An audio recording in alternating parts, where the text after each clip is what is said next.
सच्चिदानंद सद्गुरु साईनाथ महाराज की जय। చంచలమైనటువంటి మన మనస్సును అదుపులో పెట్టుకోవాలంటే ప్రస్తుతం ఉన్నటువంటి కాలమాన పరిస్థితులను మనం బాగా అవగాహన చేసుకోవాలి. కలియుగంలో ప్రపంచం రెండు విషయాల పట్ల అవి చాలా దుర్మార్గమైనవి అని చెప్పి కలియుగం మధ్యాంతరంలో అవి కనుక్కున్నప్పుడు ప్రపంచం కలవరపడ్డది.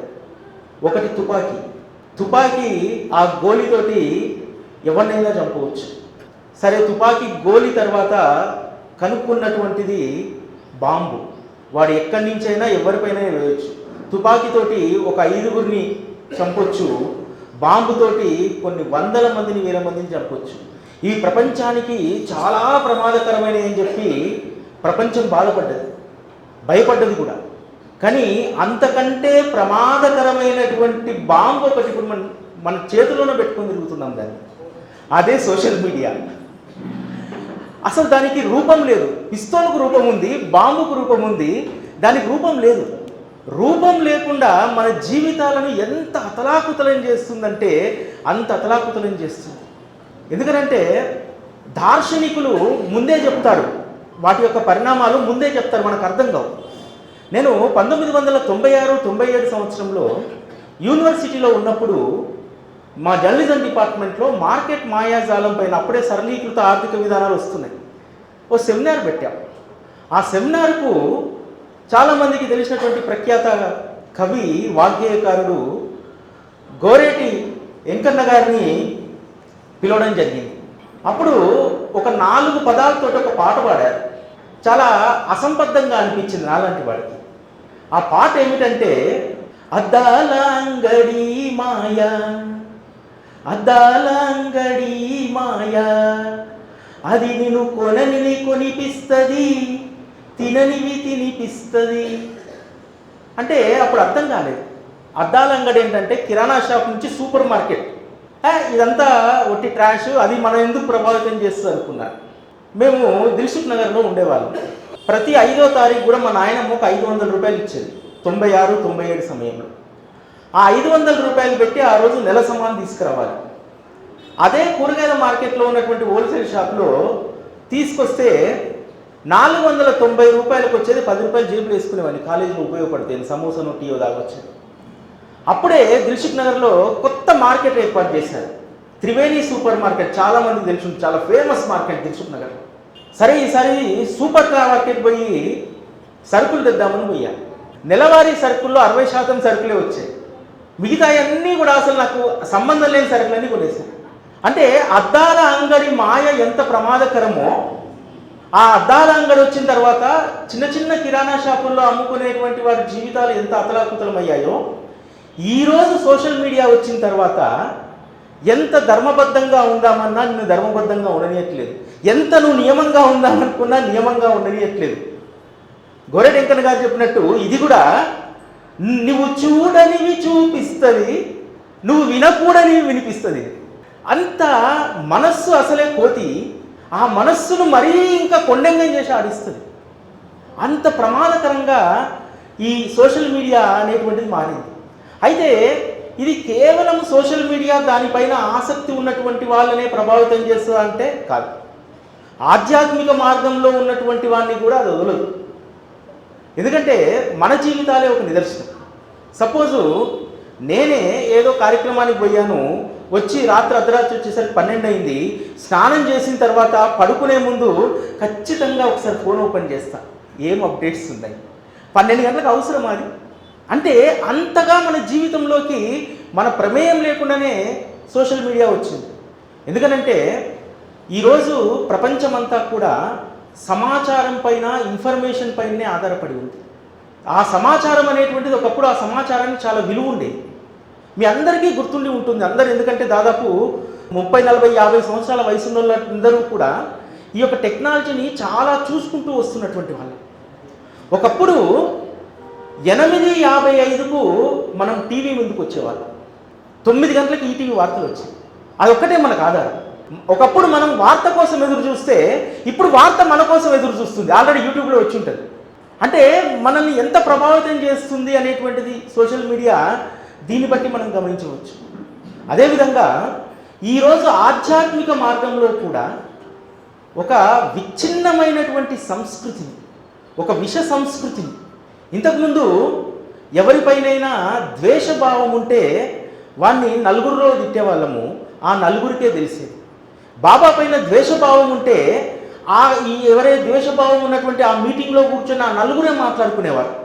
కానీ ఈరోజు ఆధ్యాత్మిక మార్గానికి సంబంధించి కూడా విస్తృతమైనటువంటి ప్రచారం చేయడానికి ఒక రకంగా మనం ఆలోచించాల్సింది ఏంటంటే, బాబా గారి పైన ఈరోజు అనేక మంది విమర్శలు చేస్తూ ఉన్నారు. అది ఈరోజు వచ్చినాయా? కాదు కదా. ఎప్పటి నుంచి ప్రారంభమైనాయి? కోపర్గావ్ స్టేషన్ మాస్టర్ దగ్గర నుంచి ప్రారంభమైంది. బాబా డబ్బులు దండుకుంటాడు, బాబా ముస్లిము, అక్కడికి పోతే దోచేసుకుంటాడు. ఆ రోజు సోషల్ మీడియా లేదు కాబట్టే వ్యాప్తి చెందలేదు. 1990లో కూడా ఉన్నాయి. 1994 ఆ సమయంలో కూడా పెద్ద ఇష్యూస్ జరిగినాయి. దిల్సుఖ్నగర్ సాయిబాబా టెంపుల్ లాంటి ఆ టెంపుల్ను ఎండోర్మెంట్లో కలపాలంటే రకరకాలైనటువంటివి జరిగినాయి. అవన్నీ కూడా ఇప్పుడున్నటువంటి వ్యాప్తి అవి చెందాయా? నిజంగా దిల్సుఖ్నగర్ గుడి పక్కన 4 ఇండ్లు ఉన్నట్టు కూడా తెలియదు ఆ విషయం. కానీ ఈరోజు ఆధ్యాత్మిక మార్గానికి సంబంధించినటువంటి విషయాలు కూడా ఏ విషయానికైతే ఎక్కువ డిమాండ్ ఉందో, ఈరోజు భారతదేశంలో అనేక పీఠాలు ఉన్నాయి, అనేక మత సంస్థలు ఉన్నాయి. వీళ్ళపైన ఎవరిపైన లేనటువంటి ప్రాపగండా ఎందుకు సాయిబాబా పైన జరుగుతుంది? సాయిబాబా పైన దుష్ప్రచారం చేస్తే అది ఎక్కువ మంది చూస్తారు. సాయిబాబా భక్తుల బలహీనత ఏమిటో తెలుసా? ఒక క్లిప్పింగ్ వస్తుంది, అది సాయిబాబా షిరిడి సాయిబాబా మందిరంలో డబ్బులన్నీ కూడా ముస్లిం లెక్క పెట్టుకొని దోసుకుపోతున్నారు అని చెప్పి ఆందోళనతో మనమే 100 మందికి ఫార్వర్డ్ చేస్తాం. దాన్ని నిజమైనటువంటి భక్తులు జిజ్ఞాసులు ఏం చేయాలంటే ఆ వీడియోను క్లియర్గా చూడాలి. మీరు వీడియో చూశారు కదా, అందరూ సంచి తోట కూడా డబ్బులు గుమ్మరిస్తూ ఉంటారు. ఇప్పుడు మళ్ళీ మీ దగ్గర ఉంటే చూడండి, ఆ సంచి పైన కింద బంగ్లాదేశ్ అని రాసి ఉంటుంది. బంగ్లాదేశ్ సంచి షిరిడీకి ఎందుకు వస్తుంది? అంటే మనము సోషల్ మీడియాను చూడడము తప్పు కాదు, దాన్ని ఫాలో అవ్వడము తప్పు కాదు, దాన్ని సమగ్రంగా మనం అర్థం చేసుకోవడంలో మనం విఫలమవుతున్నాం. ఈరోజు టెక్నాలజీ సమాచారం అనేటువంటి దాంట్లో 100% దాంట్లో మనం ఇన్వాల్వ్ కావాలి, ఉండాలి. కానీ వాస్తవం ఏమిటనేటువంటిది మనం చెప్పగలగాలి. ఇటీవల కాలంలోనే ఒక మిత్రుడు కలిశారు, బీజేపీలో చాలా యాక్టివ్. నిజానికి అంతకంటే ముందు పెద్ద సాయిబాబా భక్తుడు, దిల్సుఖ్నగర్ ప్రతిరోజు ఆరతి పోయేటోడు. అటువంటి వ్యక్తి ఈ మధ్యలో కలిసి సాయిబాబా ముస్లిం అట కదా, డబ్బులన్నీ కూడా మహారాష్ట్రలో మొత్తం వక్ఫ్ బోర్డు దోషపెడుతున్నారట కదా అని అన్నాడు. అంటే మామూలుగా మనమైతే ఏం చెప్తామే, అట్లేం కాదు, అసలు ఎక్కడికి పో, ఏం పో, అది పో, ఇది పో అంటాం. నేను కూర్చోబెట్టి, అంటే అవగాహన అనేటువంటి చాలా ముఖ్యం. ఇప్పుడు సోషల్ మీడియాకి సంబంధించి నిజంగా ఏ స్ట్రీమ్ కూడా దాని యొక్క ప్రభావానికి లోను కాకుండా లేదు. ఈవెన్ సాయిబాబాకు సంబంధించి కూడా దాని ప్రభావానికి లోను కాకుండా మనం లేము. అయితే కూర్చోబెట్టి చెప్పాను, అయ్యా నువ్వు నెట్లోకి వెళ్ళు, డౌన్లోడ్ చేయి. డౌన్లోడ్ చేస్తే నీకు షిరిడి సాయిబాబా సంస్థాన్ బైలాస్ వస్తుంది. ఆ బైలాస్లో ఏముంది, దేనికి ఖర్చు పెడతారు వాళ్ళు, ఎవరికి ఇవ్వాలి, ఆ బైలాస్ని కాదని ఖర్చు పెడితే ఏం జరుగుతుంది, ఇవన్నీ ఉంటాయి. నీకు ఎవరు చెప్పారో దానిని నిర్ధారణ చేసుకోమని చెప్పు, లేకపోతే ఈ వాస్తవాన్నైనా నమ్ము. అంటే మనం సోషల్ మీడియాలో యాక్టివ్గా ఉన్నా సరే, మనం ఉన్నటువంటి స్ట్రీమ్లో మనం ఎంపవర్మెంట్ లేకపోతే, మనకు దాని పట్ల సమాచారం లేకపోతే, ఎటువంటిదంటే సోషల్ మీడియా ఈ తప్పుడు ప్రచారాలు మన సోషల్ మీడియాలో చూసిందే వాస్తవం అన్నటువంటి దాంతో ఒక సంఘటన జరిగింది. ఉత్తరప్రదేశ్లో ఆచార్య గౌతమ్ ఋషి అని చెప్పి ఒక సాధు సంతుకు సంబంధించినటువంటి సాంప్రదాయంలో ఉన్నటువంటి వారు, గొప్ప విద్యావేత్త. గత 5 సంవత్సరాలుగా సాయిబాబా పైన వస్తున్నటువంటి, ఆయన ఏం తెలియదు, సాయిబాబా ఏం తెలియదు ఆయనకు, సాయిబాబా తత్వం తెలియదు, ఎవరో షిరిడీకి పోలేదు, ఎవరో సచరిత్ర చదవలేదు. ఏం చేశాడు, సోషల్ మీడియా ఇన్ఫ్లుయెన్సర్స్ ఉంటారు కదా, ఆ ఇన్ఫ్లుయెన్సర్స్ పెట్టినటువంటి పోస్టులన్నింటినీ సమగ్రంగా రాసుకున్నాడు. రాసుకొని ఇదేదో మన హిందుత్వానికి చాలా ప్రమాదకరము, అసలు సాయిబాబా అసలు రంగు నేను బయట పెట్టకపోతే హిందుత్వంలో ఉన్నటువంటి నా ప్రజలందరూ చాలా మోసానికి లోనవుతారు, ఇది చాలా భ్రష్టమైనటువంటిది అని చెప్పి ఒక పుస్తకం రాశాడు తెలుసా ఆయనే. 2022లో ఆ పుస్తకం ఏమిటంటే శ్రీ సాయిబాబా అసత్య చరిత్ర. సత్య చరిత్ర ప్లేస్లో, సచ్చరిత్ర ప్లేస్లో శ్రీ సాయిబాబా అసత్య చరిత్ర అనే పుస్తకం రాశాడు. ఈ పుస్తకాన్ని చదివినటువంటి ఉత్తరప్రదేశ్ సంబంధించినటువంటి ఒక సాయి భక్తుడు వెళ్ళి కూర్చొని, నా సొంత ఫ్లైట్ ఖర్చులతోటి నిన్ను షిరిడీకి తీసుకెళ్తా, నువ్వు రాసినటువంటిది అవాస్తవమైతే నువ్వు క్షమాపణలు వేయాలన్నాడు. తీసుకొచ్చాడు, 4 హారతులు బుక్ చేసి చూపించాడు, అభిషేకాన్ని నిలబెట్టాడు, అక్కడ శని, గణపతి అన్ని ఆలయాలను చూపెట్టాడు, హనుమాన్ ఆలయాన్ని చూపెట్టాడు, శ్రీరామనవమి ఎట్లా జరుగుతుందో ముందర కూర్చోబెట్టుకొని సత్యత చదివినిపించాడు. మొన్న సుదర్శన్ ఛానల్లో క్షమాపణ చెప్పి ఆ పుస్తకాన్ని విరమించుకుంటున్నా అని చెప్పారు. ఏది ఇన్ఫర్మేషన్, ఏదైతే ఈ సమాచారం ఉందో మనం నిర్దిష్టంగా ఇవ్వగలిగితే. సోషల్ మీడియాలో విపరీతమైనటువంటి ట్రోల్స్ జరుగుతూ ఉంటాయి బాబా పైన, ఇంకా ఏదైనా సరే. కాకపోతే ఏంటంటే దాన్ని ఎప్పుడూ కూడా మనము గుడ్డిగా నమ్మకూడదు. అంటే బాబా ముఖ్యంగా సోషల్ మీడియాకి సంబంధించి, బాబా తత్వానికి సంబంధించి మనం ఎంత అద్భుతమైనటువంటి ప్రవచనాలు దీంట్లో పెడతామో అంతకంటే విపరీతమైనటువంటి విమర్శలు కూడా సోషల్ మీడియాలో ఉన్నాయి. ఆ సోషల్ మీడియాలో ఉన్నటువంటి ఆ నెగిటివిటీని మనం తగ్గించాలంటే మీరు ఒక్కటి గుర్తుపెట్టుకోండి, ఇదే నెగిటివిటీ ఏ అమ్మవారి పైన, ఏ వెంకటేశ్వర స్వామి పైన, ఏ అయ్యప్ప స్వామి పైన ఎవరైనా చేస్తే చేసినటువంటి వాడు బ్రతుకుతాడా? ఇంట్లోకి వెళ్ళి లాక్కొచ్చి చంపేస్తాడు. కానీ బాబా మార్గంలో ప్లస్ మైనస్ 2 ఇదే. ప్లస్ ఏంటంటే బాబా చెప్పినటువంటి శ్రద్ధ, సహనం అవి 2 కలిగి ఉన్నాం కాబట్టి మనం వీధి పోరాటాలకు పోం. ఆ వీధి పోరాటాలకు పోకుండా ఉండడం అనేటువంటిది వారు అలసత్వంగా భావిస్తున్నారు. కానీ ఎప్పటికైనా సరే వాస్తవం అనేటువంటి దాన్ని మనం నిలబెట్టగలిగితే, మనం చాలామంది నిరుత్సాహపడుతూ ఉంటాం సోషల్ మీడియాలో. సాయిదాస్ గారు ఖచ్చితంగా రోజుకొక వీడియో అప్లోడ్ చేస్తారు. నిజంగా అద్భుతమైన సమాచారం ఉంటుంది, అద్భుతమైనటువంటి సాయి సచ్చరితకు సంబంధించి సారం దాంట్లో ఉంటుంది. ఎన్ని వ్యూస్ వస్తాయో తెలుసా? ఒక వీడియోకి నేను చూశాను 10 వ్యూస్ ఉన్నాయి, ఇంకో వీడియోకి చూశాను 140 వ్యూస్ ఉన్నాయి. సేమ్ మాకు కూడా అంతే. సాయి టీవీలో మ్యాక్సిమం ఒక పెద్ద ఉత్సవం అయితే ఒక 5,000 6,000 వీడియో. డైలీ సత్సంగానికి సంబంధించి అయితే ఒక 1000 1500 2,000. కానీ ఇదే సాయిబాబాకి సంబంధించినటువంటి వీడియోస్ 1 మిలియన్ 2 మిలియన్స్ వచ్చినాయి ఉన్నాయి తెలుసా?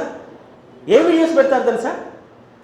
సాయిబాబా అసలైనటువంటి సమాధిని మీరు చూసారా, రండి నేను దర్శనం చేయిస్తాను, వీడేదో అందులో పోయినట్టు తమిళనే అది ఉంటుంది. దానికి 2 మిలియన్ వ్యూస్ ఉన్నాయి. 2 మిలియన్.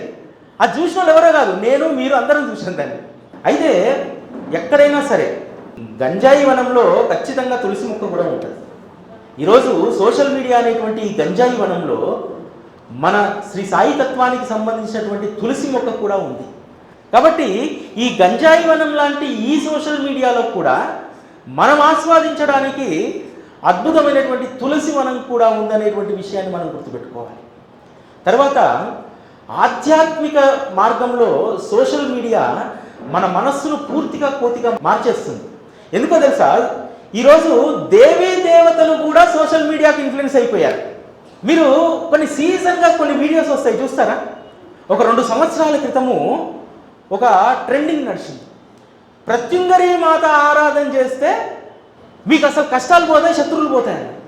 అసలు ఎవరిని కదిలించినా 2 సంవత్సరాలు ప్రత్యుంగరి మాత. తర్వాత ఇప్పుడు ఒక ట్రెండింగ్ నడుస్తుంది, నిమిషాంబిక దేవి. మీరు వెళ్ళే ఒక్క క్షణంలో మీ కోరికలన్నీ తీరిపోతాయని చెప్పి.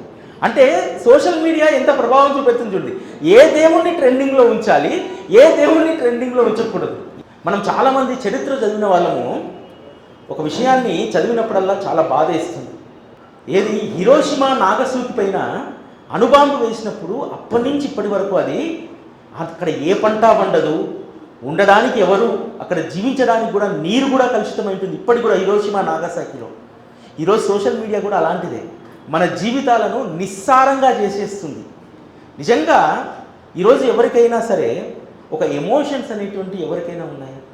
ఎమోషన్సే లేవు, అన్నీ చాలా లైట్. ఎందుకంటే సోషల్ మీడియాలో ఈరోజు ట్రెండింగ్ ఉంది, రేపు ఉండదు, రేపు ఉండదు, ఎల్లుండి ఉండదు.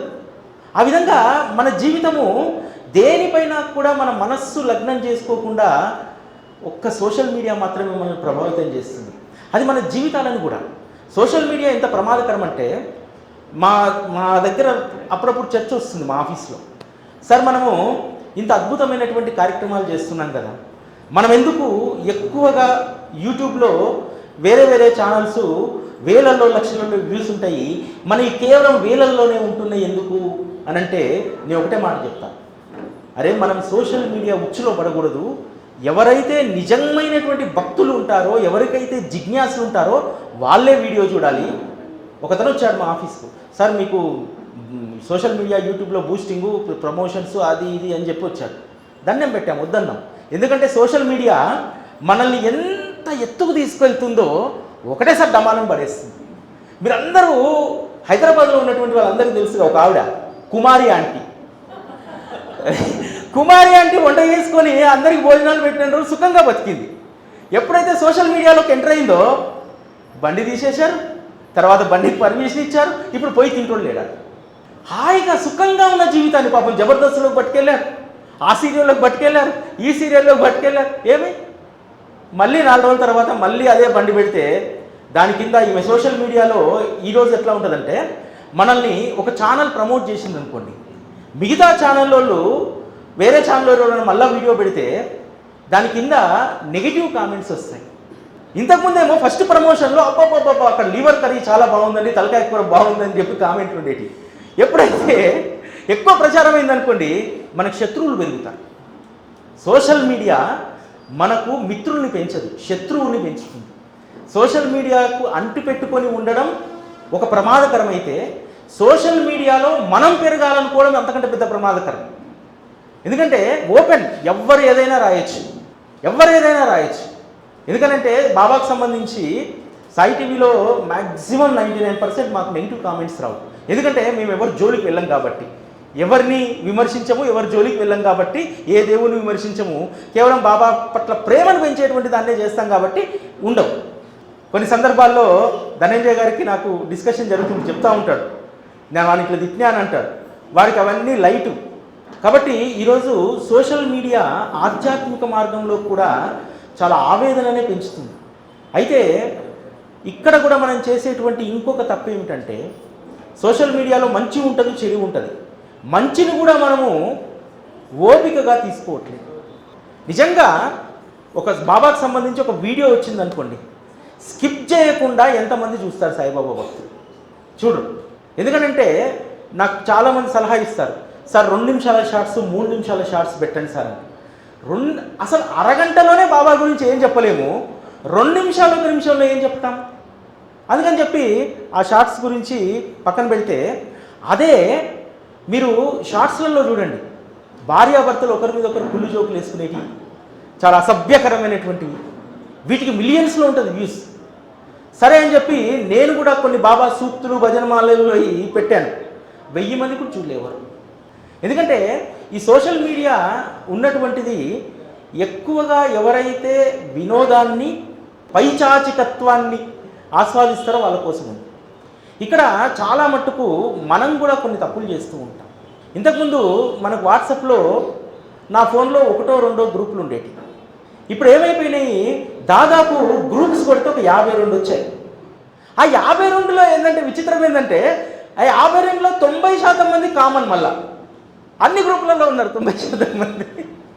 దీంతో ఏమవుతుందంటే చాలా కొన్నిసార్లు మనస్పర్ధలు, మన పైన తప్పుడు అభిప్రాయం కలిగేటువంటి అవకాశం కూడా ఉంది.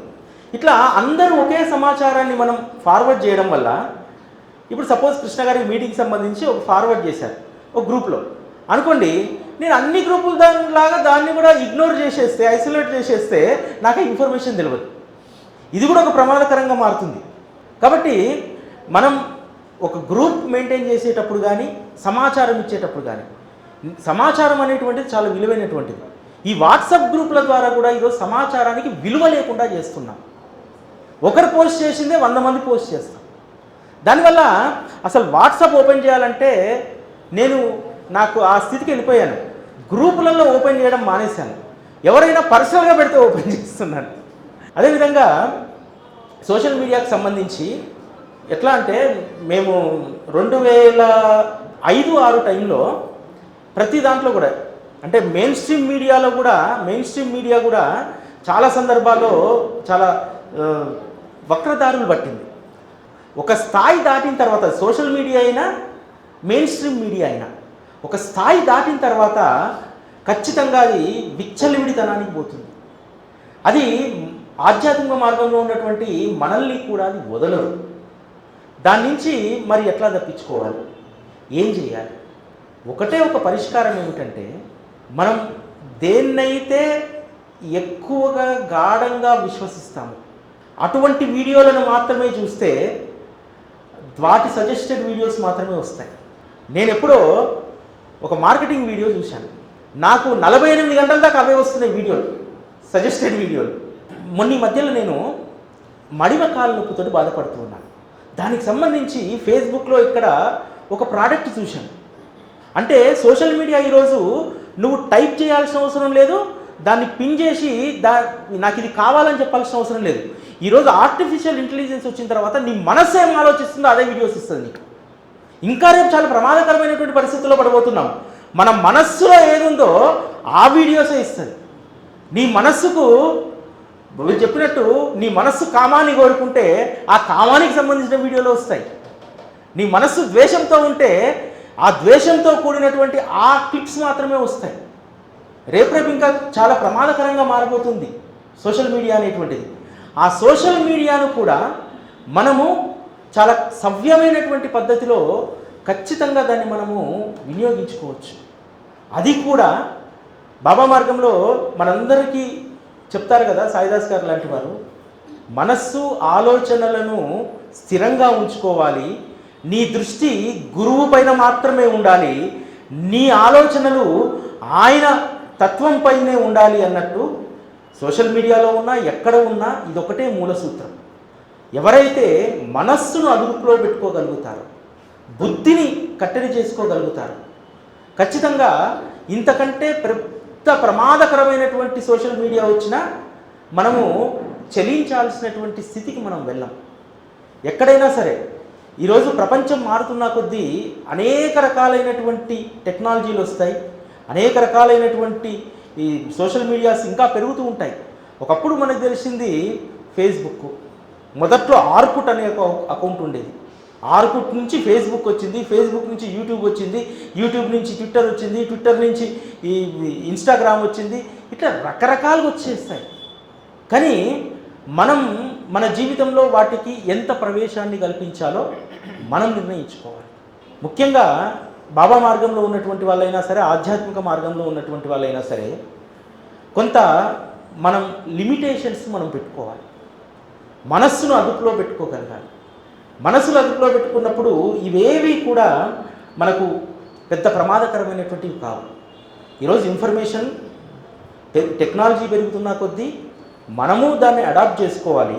అడాప్ట్ చేసుకున్నటువంటి దాన్ని మంచి విషయాల కోసం వినియోగించాలి. ఆ మంచి విషయాల కోసం వినియోగించినప్పుడు సోషల్ మీడియా పెద్ద ప్రమాదకరమైనటువంటిది కాదు. మేము 10 సంవత్సరాలుగా సాయి టీవీ నడుపుతున్నాం.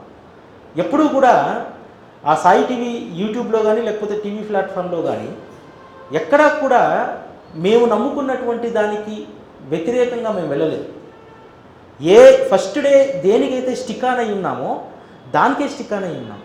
నేను ఇంతకుముందు చెప్పినట్టు గంజాయి వనంలో తులసి మొక్క ఏ విధంగానో ఈరోజు సోషల్ మీడియా అనేటువంటి గంజాయి వనంలో ఆధ్యాత్మిక మార్గం అనేటువంటి తులసి మొక్క కూడా ఉంటుంది.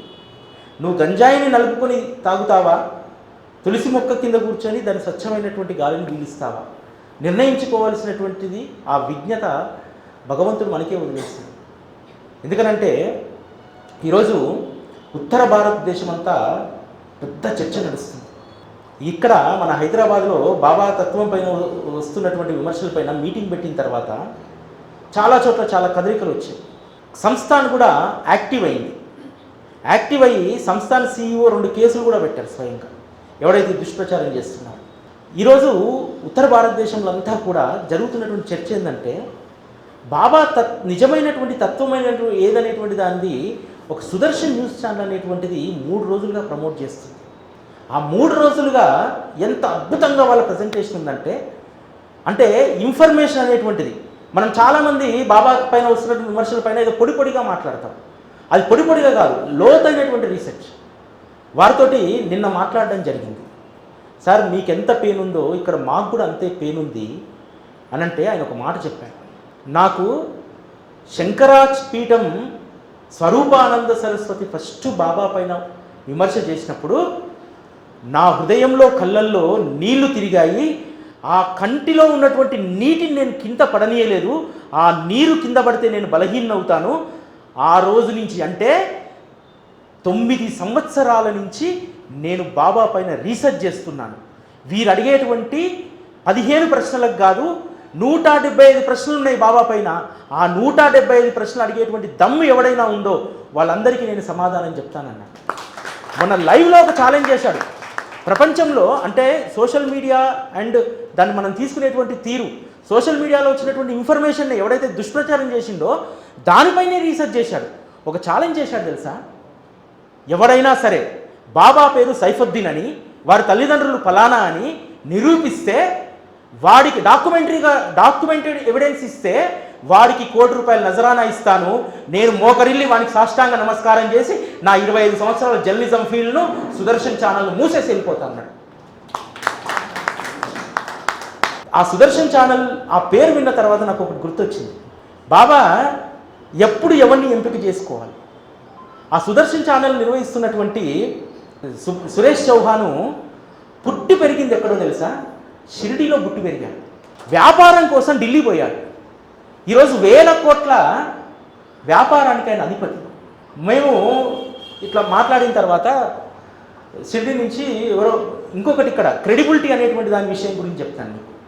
ఆయన షిరిడీకి వచ్చాడు, ఈ ప్రోగ్రాం అంతా చేస్తున్నాడు.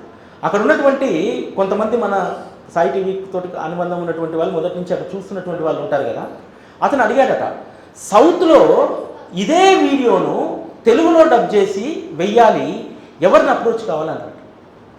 అక్కడ కమలాకర్ కోతే అని ఉంటారు, ఆయన మంగేష్ అని చెప్పి ఇద్దరు కూడా సాయి టీవీ రిఫరెన్స్ ఇచ్చారు. ఇది విశ్వసనీయతకు ప్రతీక. అంటే ఒక విశ్వసనీయత మనము ఈ మీడియాలో కూడా ఎలా సంపాదించవచ్చు. ఆయన ఫోన్ చేసినప్పుడు తర్వాత కమలాకర్ కోతే గారితో మాట్లాడినప్పుడు, సార్ ఇట్లా మన 10th యానివర్సరీ ఉంది, బాబా తత్వంలో ఉన్నటువంటి అందరినీ పిలుస్తున్నాము, వారిని పిలవాలనుకుంటున్నాము, ఫ్లైట్ టికెట్లు అవి తీయాలి కదా, ముందు చెప్దాం అనుకుంటున్నామంటే అతను నవ్వాడు కమలాకర్ కోతే. భయ్యా ఆయన షిరిడీకి వచ్చినప్పుడు హెలికాప్టర్ వేసుకొని వస్తాడు, ఆయన సొంత హెలికాప్టర్ ఉందన్నాడు. అంటే బాబా ఎవరిలో ఒకరిలో కసిలు ఎత్తాడు. ధనంజయ్ గారు కూడా దాదాపు 2 సంవత్సరాల నుంచి ఇదే విషయం పైన మాట్లాడుతున్నప్పుడు కొంతమంది కలిసి వస్తారు, కొంతమంది మధ్యలో వెళ్ళిపోతుంటారు. కానీ మొదట ఏర్పడినటువంటి కసి ఆయనలో ఎప్పటికీ సావలేదు. అట్లా ఎప్పుడూ ఎవరినో ఒకరిని ఎన్నుకుంటాడు బాబా. అట్లా ఆ విధంగా సురేష్ చౌహాన్ని ఈరోజు ఎన్నుకోవడం వల్ల ఏమైంది, సోషల్ మీడియాలో వస్తున్నటువంటి దాన్ని పూర్తిగా ఏదైతే పెద్దన్నగా ఉన్నటువంటి మెయిన్ స్ట్రీమ్ మీడియా ఉందో ఈరోజు ఉత్తర భారతదేశంలో, ఎందుకంటే ఈరోజు మనం ఎంత ప్రమాదకరం అంటే ఇక్కడ మనము ఏదన్నా చిన్న పోస్ట్ మన తెలుగులో పెడితే మనం రియాక్ట్ అవుతాం కదా, ఉత్తర భారతదేశంలో గుజరాత్లో అదే పనిగా కేవలం బాబా పైన దుష్ప్రచారం చేయడానికి కొన్ని వందల సోషల్ మీడియా ఛానళ్ళు పనిచేస్తున్నాయి. అక్కడ మన ఆయుధం అనేటువంటిది ఎలా ఉపయోగించుకోవాలనేటువంటిది మన చేతిలోనే ఉంది. సోషల్ మీడియాను మనము చాలా బాబా మార్గంలో ప్రేమను పెంచడానికి, భక్తులకు ధైర్యం ఇవ్వడానికి. ఇంకో గొప్ప విషయం ఏంటంటే మన తెలుగువారు కావచ్చు, సౌత్ ఇండియాలో కావచ్చు, ఈ దుష్ప్రచారం జరిగినప్పుడు 0.2% కూడా ఎవరు రాలిపోలే. బాబా భక్తులు అనేటువంటి వాళ్ళు 0.2% కూడా రాలిపోలే. కానీ ఉత్తర భారతదేశంలో జరుగుతున్నటువంటి ప్రచారంతో చాలామంది బాబా మందిరాలకు వెళ్ళడానికి కూడా భయపడుతుంది. ఈరోజు అంత దుష్ప్రచారం జరుగుతుంది. దీనంతటినీ కూడా ఏదైతే ప్రభావితం చేస్తుందో ఆ ప్రభావితం చేసేటువంటి దాన్ని మనం సద్వినియోగంలోకి తీసుకురాగలిగితే, మనం కూడా ఈరోజు చాలామంది ప్రయత్నం చేస్తూ ఉన్నారు. ప్రయత్నం చేస్తున్నప్పుడు సాయిబాబా మార్గంలో సాయిదాస్ గారు చెప్పినట్టు ఏం జరుగుతుందంటే, మనం బాబా మీద విశ్వాసంతో చాలా పెద్ద గోల్ పెట్టుకుంటాం. అసలు ఇప్పటికిప్పుడు మనం సోషల్ మీడియాలో ఒక ఛానల్ స్టార్ట్ చేయాలి, లేకపోతే ఒక పేజ్ స్టార్ట్ చేయాలి, నేను వారం రోజుల్లో పెద్ద పాపులర్ అయిపోవాలి, మొత్తం అందరినీ మార్చేసేయాలి, మొత్తం బాబా పైన వస్తున్నటువంటి ప్రచారం నేను తిప్పికొట్టాలనుకుంటాను. ఇది టార్గెట్ చాలా పెద్దది. మేం చేస్తాం, వారం రోజులు అయిపోయేసరికి 10 మంది ఫాలోవర్స్ కూడా రాకపోయేసరికి నిరుత్సాహం వచ్చేసి మనం ఏం చేస్తాంలే అంత బాబా చూసుకుంటాం. కాబట్టి మనం ఏదైనా పని చేసేటప్పుడు చాలా కన్స్ట్రక్టివ్గా చేయాలి. బాబా మార్గంలో మనందరం కూడా గుర్తుపెట్టుకోవాల్సింది ఏంటంటే పని మాత్రం చేసుకుంటూ పోవాలి, ఫలితాన్ని ఆశించుకోవాలి. దాదాపు మొన్న హైదరాబాద్లో జరిగినటువంటి సమావేశానికి కొన్ని లక్షల రూపాయలు ఖర్చు అయ్యాయి. అవి తిరిగి వస్తాయను, దాని ద్వారా మనం సాయి సమాజాన్ని మార్చి పడేస్తామను జరిగినటువంటి సమావేశం కాదు. చాలామందికి అదొక ఇన్స్పిరేషన్ కావాలి, ఒక ధైర్యాన్ని ఇవ్వగలగాలి. అరే రేపు ఏదైనా జరిగితే ఫలానా ఐక్యంగా ఉన్నటువంటి మన సాయి సహోదరులు అందరూ ఉన్నారు అనేటువంటి ఒక భరోసాని ఇవ్వడానికి ఆ రోజు ఆ కార్యక్రమం జరిగింది. అదేవిధంగా సోషల్ మీడియాలో కూడా ఈరోజు ఖచ్చితంగా బాబా తత్వానికి సంబంధించినటువంటి పార్ట్నర్షిప్ పెరగాల్సిన అవసరం ఉంది. ఒక పాజిటివ్ పార్ట్నర్షిప్, బాబా పట్ల ఇంకా ప్రేమను ఎలా పెంచగలుగుతాం అనేటువంటి దాంట్లోకి వెళ్ళండి. హేమట్ పంత్ రాస్తారు కదా, ప్రేమ లేనటువంటి మనిషి ఉండడట, కాకపోతే ఆయన ప్రేమ ద్వేషం అనేటువంటి అజ్ఞానం చేత కప్పబడి ఉంది. ఆ ద్వేషం అనేటువంటి ఆ అజ్ఞానాన్ని మనం మన ఎదుటివాన్ని మనం ఇంకా ఎక్కువగా ప్రేమించగలిగితే, మనం ఇంకా ఎక్కువగా ప్రేమపూర్వకమైనటువంటి కార్యక్రమాలు చేయగలిగితే, సత్సంగాలను పెంచగలిగితే, బాబా తత్వాన్ని ఇంకా ప్రేమపూర్వకంగా తీసుకెళ్ళగలిగితే ఖచ్చితంగా సోషల్ మీడియా మనకు ఒక ఆయుధం అవుతుంది. ఆ ఆయుధాన్ని మనకు తగ్గట్టుగా మనం మలుచుకొని దాన్ని ఉపయోగించుకోవాలి. కాకపోతే ఏంటంటే నేను చెప్పినట్టు ఒకటే ఒక డ్రాబ్యాక్ ఏంటంటే మొత్తం రాత్రిని ఏదో ఉద్ధరించేసేయాలనుకుంటాం. అది కాని పని. సోషల్ మీడియాలో కూడా అదే దాంతో చాలామంది బాబాకి సంబంధించి ఏది వెబ్సైట్లు పేజెస్ స్టార్ట్ చేసిన వాళ్ళు, ఫేస్బుక్లు స్టార్ట్ చేసిన వాళ్ళు అందరూ కూడా అలా అనుకునే తర్వాత చాలామంది నిరుత్సాహానికి లోనయ్యారు. ఆ నిరుత్సాహం మనల్ని ఎట్లా కట్టిపడేస్తుందంటే, ఎవరైనా సరే మనం నిరుత్సాహపడితే ఎంత పట్టుదలగా ముందుకు పోవచ్చు అంటే, నాకు జరిగినటువంటి అనుభవాన్ని నేను చెప్తాను. 2015 ఆగస్టు 28 శ్రావణ పౌర్ణమి రోజు సాయి టీవీ ప్రారంభమైనటువంటి రెండో రోజు ఒక ఆయన కామెంట్స్ చేశాడు, ఏమయ్యా ఎన్ని రోజులు నడుపుతాం, 2 కెమెరాలు, ఒక చిన్న ఆఫీసు, అసలు మీడియా హౌస్ అంటే తెలుసా, నేను అంతకంటే పెద్ద ఎన్విరాన్మెంట్లో పనిచేసి వచ్చిన అది నాకు తెలుసు అని ఇలా అన్న తర్వాత ఎవరికైనా ధైర్యం ఉంటుందా? నీరు గారిపోవాల్సిందే కదా. కానీ ఆ రోజు నుంచి ఈ రోజు వరకు నీరు గారిపోలేదు. ఎందుకంటే కేవలం పనిచేస్తూ పోవాలి, ఫలితాన్ని మనం ఆశించకూడదు. సోషల్ మీడియాలో కూడా అంతే. ఖచ్చితంగా మనం ఒక ప్రణాళిక, లాంగ్ టర్మ్. బాబా మార్గంలో ఏది షార్ట్ టర్మ్ కాదు. సాయిదాస్ గారు ఉపన్యాసాలు ప్రారంభించినటువంటి మొదటి రోజు ఆయనకు సాయిదాస్ గారు అనేటువంటి పేరు బాగా చెప్తారనేటువంటిది రాలేదు.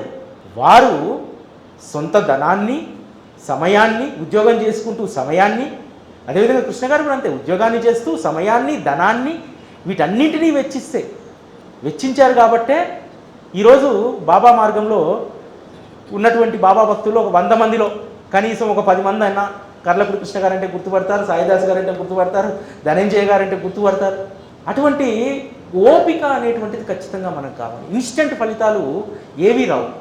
బాబా మార్గంలో మనం ఇన్స్టెంట్ ఫలితాలను కేవలం మన కోరికల ద్వారా సాధించుకుంటాం. కానీ నిజంగా ఆయన చెప్పినటువంటి మార్గం మనం అనుసరించి ఒక్క అంశాన్నైనా మనము ఆచరణలో పెట్టగలుగుతాము? పెట్టలేం కదా. చాలా లాంగ్ టైం అది.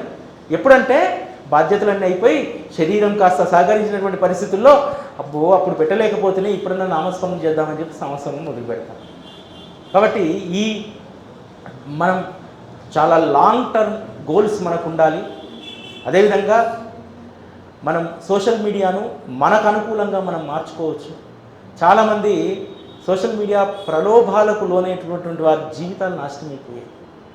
చాలామంది కాపురాలు కూలిపోయాయి. ఇటీవల కాలంలో ఒక సాయి బంధువు వచ్చి మా అబ్బాయి పెళ్ళయిందండి, కానీ ఇద్దరికి కాస్త అండర్స్టాండింగ్ కుదరట్లేదండి అని. ఏంది అని అడిగారు. మావాడికి రీల్స్ పిచ్చండి, అమ్మాయి ఏమో కాస్త ఆధ్యాత్మికంగా మన సాయిబాబా భక్తురాలు అనువుగా ఉంటుందని కొడలో తెచ్చుకున్నా, వాడేమో వాంతో పాటు డ్యాన్సులు చేయమంటారు, అమ్మాయి డ్యాన్సులు చేస్తుంది. కుటుంబాలు నాశనం అవుతుంది. కుటుంబాలు మాత్రమే కాదు, మన ఆధ్యాత్మికంగా ఉన్నటువంటి మన యొక్క పరిణితి కూడా క్షీణిస్తూ ఉంటుంది సోషల్ మీడియా వల్ల. ఆ క్షీణించేటువంటి దాన్ని ఖచ్చితంగా మనం గుర్తు ఎరగాలి. ఎక్కడో ఒక చోట ఖచ్చితంగా ఒక టైం లిమిటేషన్ అనేటువంటిది ఉండాలి. ఫోన్కైనా సోషల్ మీడియాకైనా ఖచ్చితంగా. నేను 100% మ్యాక్సిమం నాకు ఏదైనా అనిపించినప్పుడు ఒక 2-3 గంటలు మొబైల్ స్విచ్ ఆఫ్ చేసేస్తాను. బాబాకు సంబంధించి వర్క్ ఉన్నప్పుడు ఖచ్చితంగా ఆఫ్ చేసేస్తాను. దాని తర్వాత ఇంకేదైనా. ఎందుకనంటే మనసుకు చెప్పుకుంటా, ఓకే ఇంట్లో అందరు బాగానే ఉండరు, అలా అంత ఎమర్జెన్సీ ఏమీ రాదు, కాబట్టి ఓకే రైట్, ఈ 3 గంటలు ఆఫ్ చేసుకోవచ్చు. కాబట్టి స్వీయ నియంత్రణ అనేటువంటిది మనపైనే ఆధారపడింది. సోషల్ మీడియా వరమా శాపమా అంటే దాన్ని ఇంకో రకంగా అర్థం చేసుకున్నోడికి శాపం. ఎవరైతే దాంట్లో ఉన్నటువంటి పాజిటివిటీని దాన్ని మనం అనుకూలంగా మార్చుకుంటే 100% అది వరం.